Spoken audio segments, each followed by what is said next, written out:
Hello guys, welcome back to the channel. In today's video, I'm going to show you how to unlock a football cup glow stick in Heartopia football club event. Okay, let's get into it guys. There is a new event in Heartopia. Just go to the event menu and you will see the football club event. And you can purchase something from the store. And this is an event limited items, and here you will be able to buy the Astro football cup glow stick, and it costs 8k coins or 8k golds, and I'm going to purchase it.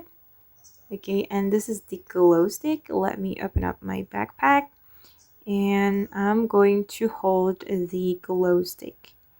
Where is it? Wait, I'm still looking for it, guys.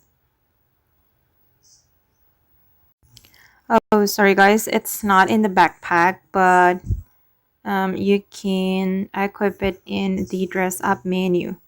Go to the accessories, and then you will find this glow stick, just like this. And you can tap on this button to light it up. And okay guys, that's how you can unlock glow stick accessory. I mean the football cup glow stick in Heartopia. I hope this video will be useful for you. Thank you so much for watching and bye.